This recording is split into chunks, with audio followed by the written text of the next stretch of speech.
for Ruben. On Instagram, my Instagram handle is actually Jacob Ruben Moses, Reuben, like the sandwich. And with that being my father's Hebrew name, I wanted to keep his memory alive by making it my pen name's middle name. I'm a big believer in keeping the memory of the ancestry alive, and so that was my way of doing it when I started going by a pen name. I knew I had to honor my father somehow, and that's how I honored him. And today you're going to be reading from your book, Grimoire. Yes, and thank you so much for supporting the book, and thank you so much for really giving this book a forum. I remember we had talked, and I know there was one poem that you really enjoyed. I am going to read that poem right now. Oh, thank you. This poem is called Majesties. From poet to healer, metaphor becomes medicine. From healer to muse, intention becomes inspiration. From muse to empath, whispers become winces. From empath to psychic, vexation becomes vision.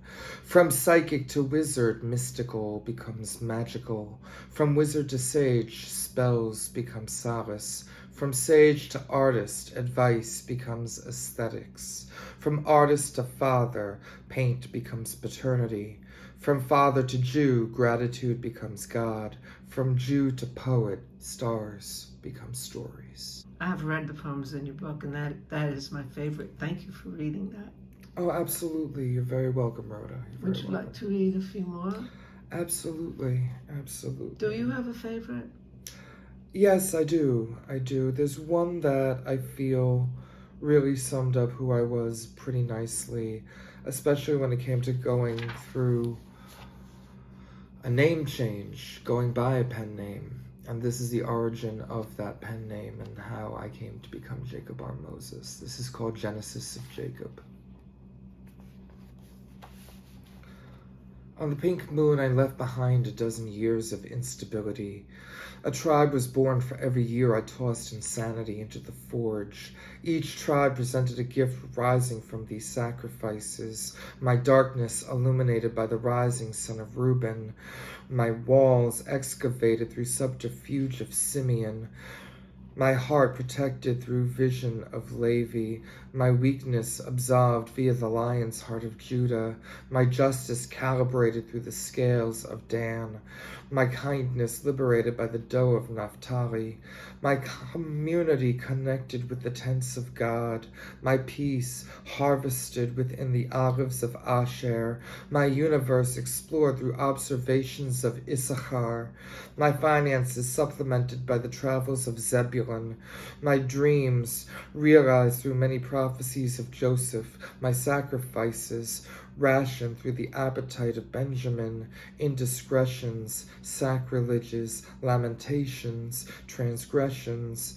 I become the Genesis in which my evolution tells me that Jacob is who I must be. I await the Exodus in which my revolution tells me that Israel is who I must embody.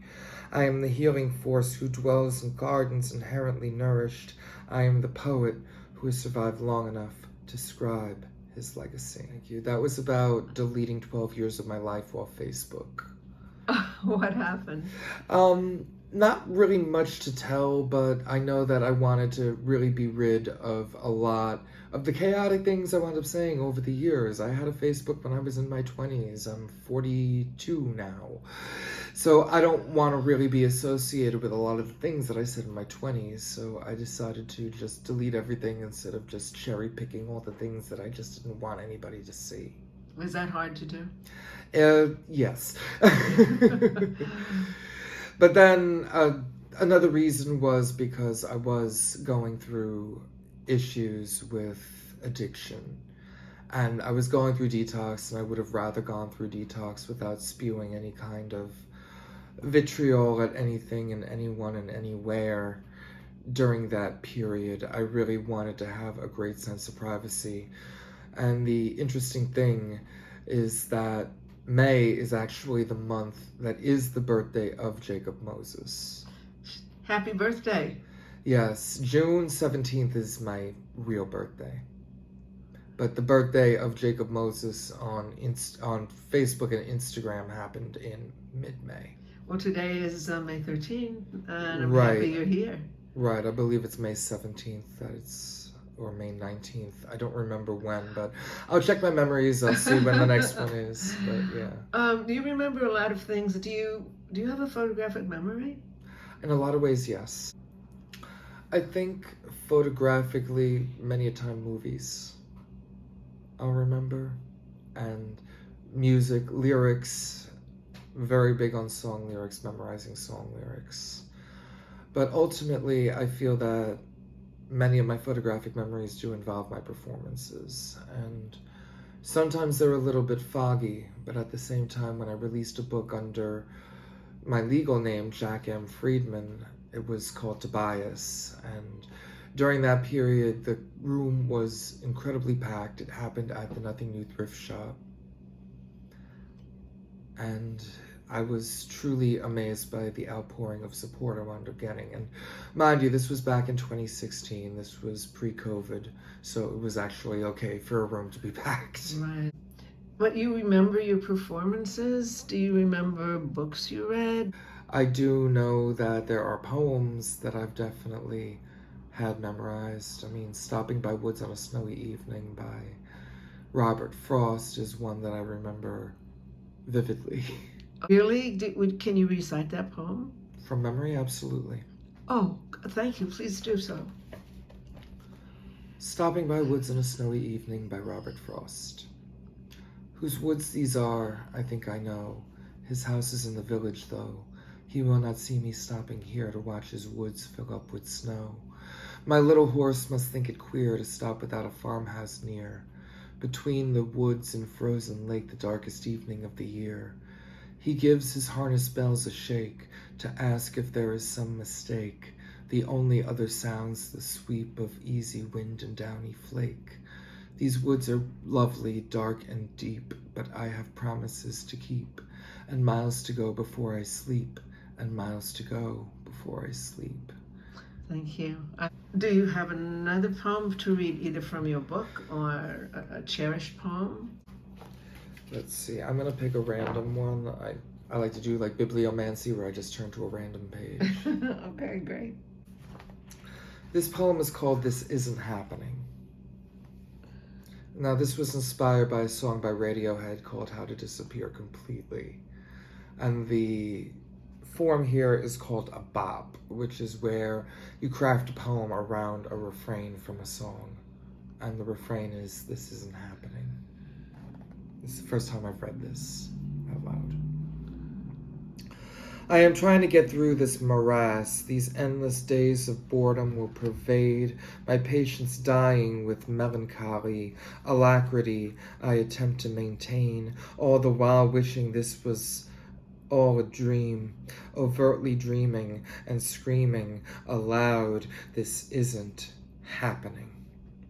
Especially maintaining sanity, I'm shuffling in this psychotic mess. Some still consider me the enemy, dissenting against this autocracy, plutocracy, and oligarchy reign, consumed by blatant demagoguery, controlled by a megalomaniac, wishing by some miracle of Hashem, this isn't happening.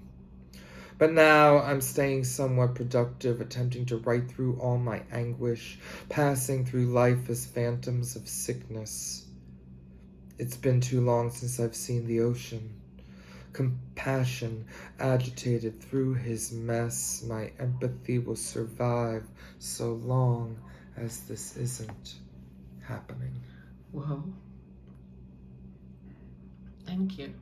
Can you talk about your book a little bit and tell where readers can get a copy of it? Absolutely. Grimoire is a book that's told in 64 poems, each divided into 8 separate sections.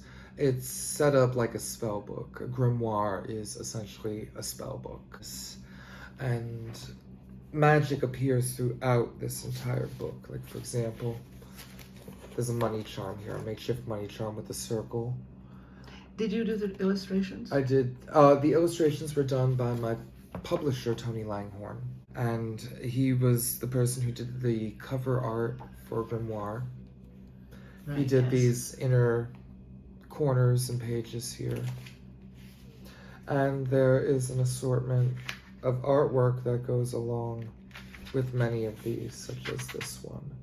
He borrowed from graffiti and Japanese block painting and and some more medieval themes. He really managed to combine a lot of different styles in order to create this book, which I'm amazed by.